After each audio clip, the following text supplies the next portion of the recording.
बिस्मिल्लाहिर्रहमानिर्रहीम, अस्सलाम वालेकुम नाज़रीन।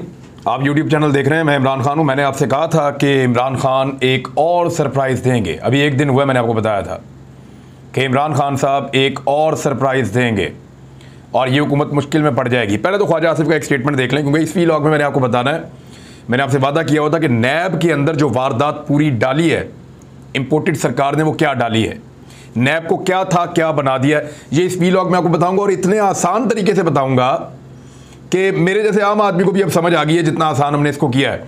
तो आप लोग तो माशाल्लाह बहुत ज़्यादा जानते हैं। तो मैं आपके सामने रखूंगा कि एक्चुअली नैब के साथ किस किस्म का रेप, किस किस्म की ज़्यादती मौजूदा इंपोर्टेड सरकार ने की है। अब ख्वाजा आसिफ साहब ने एक चैलेंज किया है इमरान खान साहब को। उन्होंने कहा इक़्तिदार का शौक़ है तो इस्लामाबाद आकर लड़ो। ख्वाजा आसिफ का इमरान खान को चैलेंज। तो ख्वाजा आसिफ चैलेंज करें और इमरान खान जवाब ना दे, कैसे हो सकता है। मैंने कहा था कि इमरान खान इनको सरप्राइज़ देंगे और इमरान खान का कल इस्लामाबाद आने का फैसला, लॉन्ग मार्च से मुताल्लिक अहम फैसले मुतवक्को। अब ज़राए के मुताबिक चेयरमैन पाकिस्तान तहरीक इंसाफ इमरान खान की सदारत में PTI कोर कमेटी का इजलास कल खैबर पख्तूनख्वा हाउस में तलब कर लिया गया है। कोर कमेटी इजलास में लॉन्ग मार्च के हवाले से अहम फैसले मुतवक्को हैं और वाज़े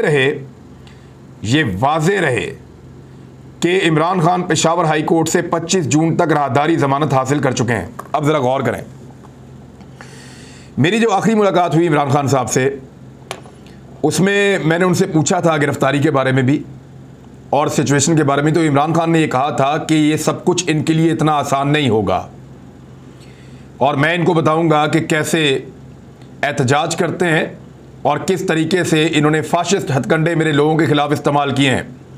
दो बातों पे मैंने इमरान खान को बहुत गुस्से में देखा।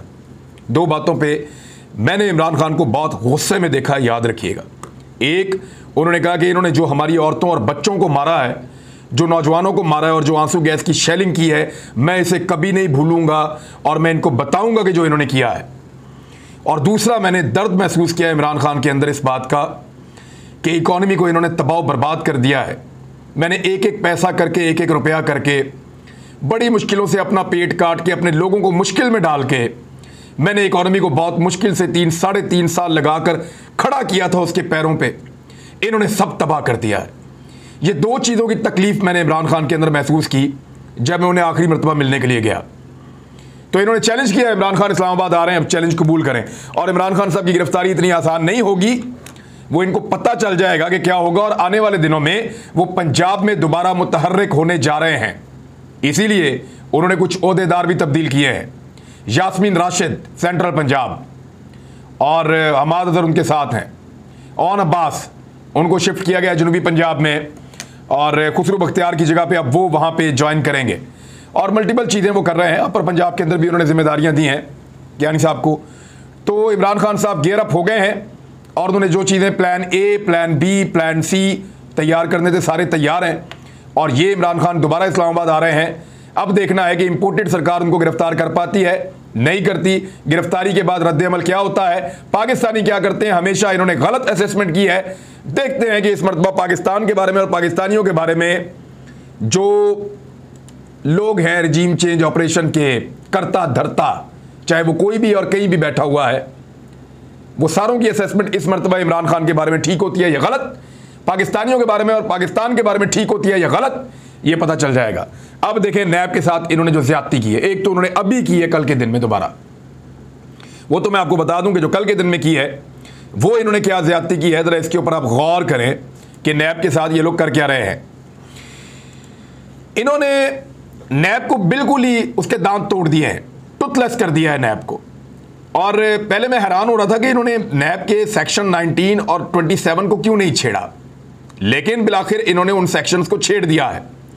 यानी अब जो एसेट बियॉन्ड मींस वाला मामला था, या अगर किसी के असासे ज़्यादा बने हुए हैं और वो साबित नहीं कर सकता, मिसाल के तौर पे मेरी इनकम 10 करोड़ है और मेरे पास असासे 40 करोड़ के हैं, तो 30 करोड़ इजाफी कहाँ से आए, मुझे साबित करना होगा, मुझे बताना होगा ये बात।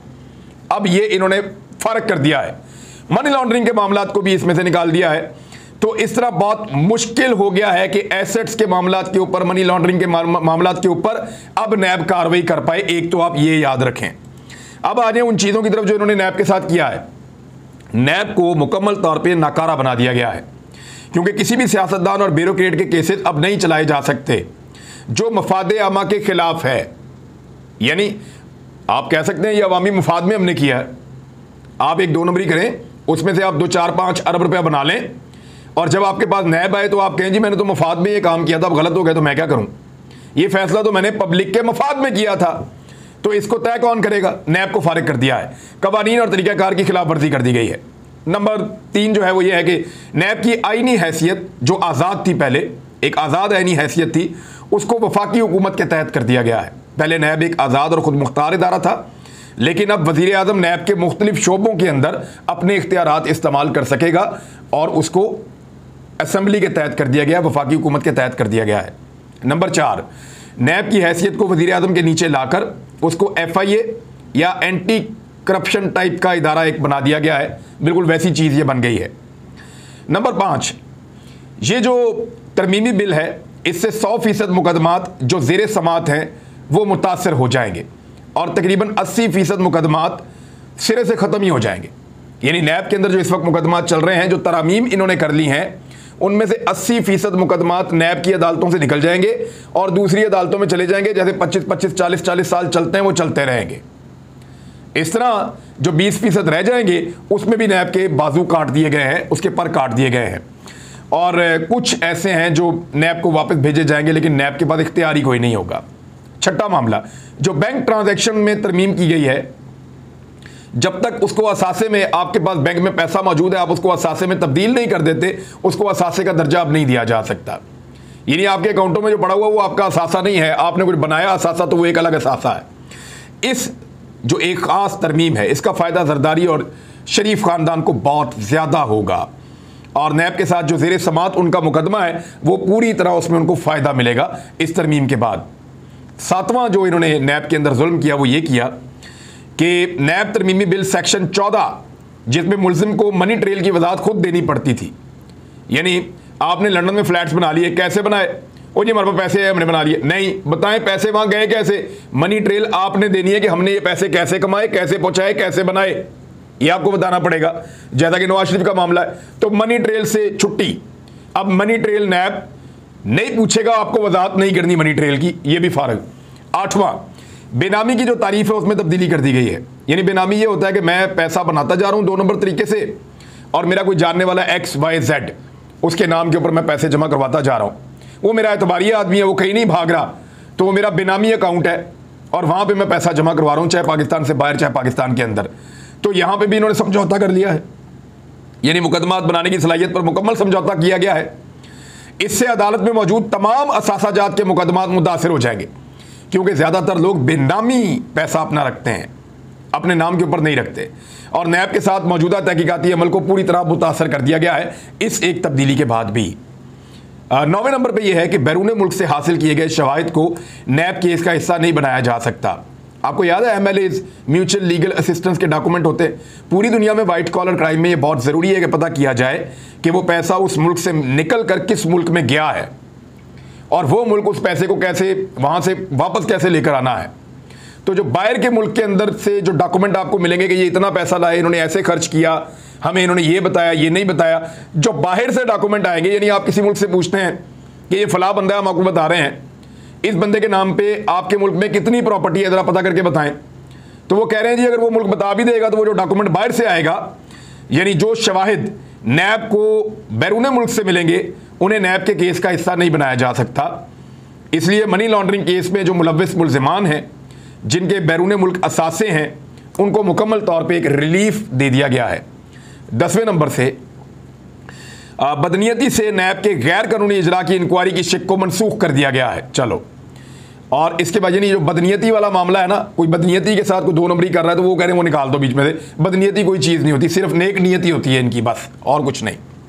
अच्छा जी, 11वां नुक्ता, ये जो एंटी मनी लॉन्ड्रिंग एक्ट 2010 है, उसके जो उसको तयशुदा जराइम में शामिल नहीं किया गया। इस तरह एंटी मनी लॉन्ड्रिंग के मुकदमात मुतासर हो जाएंगे। यानी मनी लॉन्ड्रिंग जो करते हैं, एंटी मनी लॉन्ड्रिंग का एक एक्ट है ना, उसको शामिल ही नहीं किया गया, फर्क। 12वां नुक्ता, इन वजूहात की बिना पर नैब की जानिब से जो 700 अरब रुपए की रिकवरी, जो उनका एक जवाब है कि हमने 700 अरब रुपया रिकवर करना है मजीद, और केसेस उनके पास लगे हुए हैं, वो जवाब अब ख़त्म हो गया नैब का। नैब अब ये अवाम का लूटा हुआ पैसा 700 अरब रुपया वसूल नहीं कर सकता। 700 अरब रुपए छोटी रकम नहीं है। 13वां ये नुकता है कि मुल्जिम शख्स इंक्वायरी शुरू होने के बाद अपने असासों को फ़रोख्त कर सकता है। मिसाल के तौर पे मेरे पे इल्ज़ाम लगा कि आपने ये 1 अरब के असासे बना लिए हैं और आपकी आमदन जो है वो 20 करोड़ थी, तो ये जो 80 करोड़ के ऊपर वाले असासे हम सारे मुंजमद कर रहे हैं, अब आप बेच नहीं सकते, आप यहीं पे रोकेंगे हर चीज़ को और अब आपकी इंक्वायरी चलेगी। लेकिन नैब ने ये ख़त्म कर दिया, मैं चाहूँ तो अपने सारे असासे बेच दूँ और अपने अकाउंट्स को ख़त्म करना चाहूँ तो अकाउंट्स को भी ख़त्म कर दूँ। इस तरह असासाजात के मामले में तकरीबन समझौता हो जाता है। जहां पहले इसे इंक्वायरी की इजाज़त के बाद अपने एहसासों में कोई तब्दीली पैदा करने की पहले इजाज़त नहीं थी, आप अपने एहसासे नहीं बदल सकते थे, ट्रांसफ़र नहीं कर सकते थे, बेच नहीं सकते थे। अब इन्होंने गुंजाइश पैदा कर दी है, केस बने चीज़ें बेच दो। अच्छा, एक और जो 14वां नुकता है वो क्या है? चेयरमैन नैब के पास जो गिरफ्तारी करने का एक इख्तियार मौजूद था वो तकरीबन नामुमकिन बना दिया गया है। उसको इतना सख्त कर दिया गया कि अब चेयरमैन नैब खुद गिरफ्तारी नहीं करवा सकता। 15वां नुकता यह है कि वफाकी हुकूमत को इख्तियार दिया जाएगा कि वो नेशनल अकाउंटेबिलिटी ऑर्डिनेंस में तरमीम कर सके। ये पहले सिर्फ सदर के पास इख्तियार था कि वो कुछ तब्दीली कर सकते थे, लेकिन अब ये इख्तियार जो है वफाकी हुकूमत को दे दिया गया है कि वो जब चाहे। वफाकी हुकूमत के लोग आधे से ज़्यादा नैब के अंदर उनके केसेस हैं, आधे लोगों के नैब में केसेस हैं, और अब वो उनके पास ये इख्तियार आ गया जब दिल करे तरमीम कर दें इसके अंदर। 16वां नुकता यह है कि चेयरमैन नैब अब नैब की सालाना कारकर्दगी रिपोर्ट सदर पाकिस्तान को भिजवाने की बजाय वो एक सिंबॉलिकली एक रिपोर्ट भिजवाते थे, क्योंकि एक इंडिपेंडेंट इदारा था तो वो सदर पाकिस्तान को वो रिपोर्ट भेजते थे। अब वो रिपोर्ट कौमी असम्बली और सेनेट को देंगे, जहां पे नैब के मुल्जिमान बैठ के नैब की बेइज्जती फरमाया करेंगे टका टका के। 17वां नुकता यह था कि नैब के रिमांड की जो मुद्दत थी वो 90 दिन थी, क्योंकि वाइट कॉलर क्राइम होता है, ये इतना आसान नहीं होता है इसमें पता करना कि ये पैसा कैसे बनाया। एक एक चीज़, एक एक बैंक अकाउंट, बहुत सारी चीज़ें ढूंढनी समझनी पड़ती हैं। तो नैब के रिमांड की मुद्दत जो है वो 90 दिन से कम करके 14 दिन कर दी गई है, जैसे फौजदारी मुकदमात में होते हैं। यानी फौजदारी मुकदमात में ये है ना कि पिस्तौल बरामद करना है अगर कत्ल का मामला है तो, या आलाए कत्ल बरामद करना है, या चोरी का माल बरामद करना है, तो उसके लिए 14 दिन वो कहते हैं काफ़ी है। लेकिन नैब में वाइट कॉलर क्राइम था और दुनिया भर में इसमें बहुत टाइम लगता है, तो 90 डेज से उसकी मुद्दत ख़त्म कर दी गई है और 14 दिन उसकी मुद्दत कर दी गई है। इनका बस चलता तो 14 घंटे कर देते। 18वां नुकता यह है कि मुकदमे की इंक्वायरी रिपोर्ट की कॉपी मुल्जिम को तफ्तीश में तब्दील करने से पहले देनी पड़ेगी। यानी ये भी एक नुकता है जिससे मुल्जिम को ही फ़ायदा होगा। कोई ऐसी चीज़ नहीं की जिससे इंसाफ को फ़ायदा हो, जिससे एहतसाब को फ़ायदा हो, जिससे पाकिस्तान की कौम को फ़ायदा हो। हर वो चीज़ की गई जिससे मुल्जिम को या मुजरिम को फ़ायदा हो। 19वां तरमीमी बिल बदनुमानी के खिलाफ FATF की सिफारिशात से हम अब ये ज़रा गौर कीजिएगा, हम पहले ही FATF की ग्रे लिस्ट में, वो तो उन्होंने हमें ज़बरदस्ती रखा हुआ है, इतना काम हमने किया है, इसके बावजूद कई मुल्कों ने हमसे आधा काम किया है, वो वाइट लिस्ट में, हमने इतना काम किया, हम अभी भी ग्रे लिस्ट में। चाहे नून लीग के दौर में हमें ग्रे लिस्ट से निकालने में अप्रीशिएट करूँगा, क्योंकि इस पर इमरान खान के दौर में भी बहुत काम हुआ है और हर दौर में होता रहा है। लेकिन ये जो तरमीम की गई है ये FATF के जो अपने कवानीन है या उनकी सिफारिशात हैं उनसे हम आहंग नहीं है, यानी FATF की भी इन्होंने एक खिलाफ वर्जी कर दी है। 20वां इनका ये नुकता है कि अगर अदालत साबित करती है कि मुकदमा गैर ईमानदाराना तफ्तीश से बनाया गया है, ये तफ्तीशी अफसर था उसकी नीयत ठीक नहीं थी, तो तफ्तीशी अफसर और मुतल्लिका नैब अहलकार को 5 साल तक की सज़ा और जुर्माना या दोनों हो सकते हैं। अच्छी बात है, अगर कोई झूठे मुकदमात बनाता है तो साबित करें उसके खिलाफ और फिर उसको 5 साल के लिए अंदर डाल दें, बहुत अच्छी बात है। अच्छा, एक और चीज़ की गई है कि नैब अफसर अवाम के सामने कोई भी बयान दे नहीं सकता, अगर देगा तो 1 साल कैद और जुर्माना उसको होगा। अब मामला यह है कि नैब के ऑफिसर्स की आप करें तौहीन रोज़ाना, नैब की पेशी भुगत के आप बाहर आएँ और बाहर आके आप प्रेस कॉन्फ्रेंस करें और पूरी दुनिया के सामने नैब को आप जलील करें और नैब को इजाज़त भी ना हो कि वो हक़ाइक़ लोगों के सामने ला सके, तो ये नहीं हो सकता।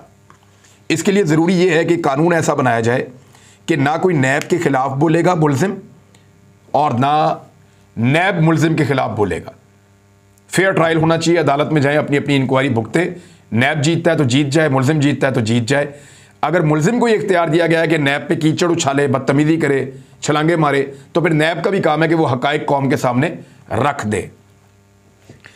अगला जो नुक्ता है जो 22वां है कि ऐसा मालूम होता है कि इस वक्त इक़्तिदार में मौजूद हाई प्रोफाइल जितने भी मुल्ज़िमान हैं उनके पास जितने भी ज़ेर समात उनके ऊपर जो केसेस हैं नैब के अंदर, उन तमाम केसेस को मैनेज करने के लिए ये सारा का सारा कानून तब्दील किया गया है।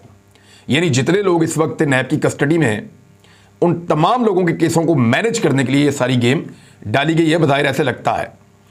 और अगला नुक्ता ये है कि जो 23वां नुक्ता है कि जो तारीफ़ें तब्दील की गई हैं नैब की, जो खसूसी वजाहतें उसके अंदर मौजूद थीं, ये तमाम चीज़ों को जो तब्दील किया जा रहा है कानून को, वो इसलिए किया जा रहा है कि ख़ास लोगों को रिलीफ मिल जाए जिनके ऊपर मुकदमात बने हुए हैं। इसके बाद आ जाए जी आप 24वें नुक्ते के ऊपर। 24वां नुक्ता जो है वो एक गुजारिश ही है, और गुजारिश ये है हुकूमत पाकिस्तान से कि बाज आ जाएँ। उन्होंने तो बाज आना नहीं, तो सुप्रीम कोर्ट ऑफ पाकिस्तान को चाहिए कि वो उसके अंदर, सदर पाकिस्तान ने तो उसको मना कर दिया है। उन्होंने कहा ये आइन की बुनियादी रूह से मुतसादम है। मुजरिम बैठ के कानून बना रहे हैं नैब का, यानी नैब के मुलजिम ये फैसला करेंगे कि नैब का कानून क्या होना चाहिए। ऐसा पूरी दुनिया में होता है क्या? मुलजिमान मिलकर बैठें और बैठकर कानून बनाएं कि कानून हमें कैसी सज़ा दे सकता है और कैसी नहीं दे सकता। तो उन्होंने बिल्कुल वैसा ही कानून बनाया है जो उनको हर तरह का रिलीफ फराहम कर रहा है। तो यहाँ पे अदालत का एक बहुत बड़ा रोल आ जाता है। अगर अदालत ये रोल प्ले करे, सुप्रीम कोर्ट ऑफ पाकिस्तान इसके ऊपर नोटिस लिया हुआ ऑलरेडी, इस कानून को बुलवा के पढ़े और देखे कि ये कैसे एहतसाब के खिलाफ एक साजिश की गई है, तो ये मामला हल हो सकता है और पाकिस्तानियों के लिए ये कानून बचा रह सकता है, क्योंकि तकरीबन 700 अरब की रिकवरी का मामला है और वो इस कौम का पैसा है। अब तक के लिए इतने, अपना ख्याल रखिएगा, अपने इस चैनल का भी। अल्लाह हाफिज़।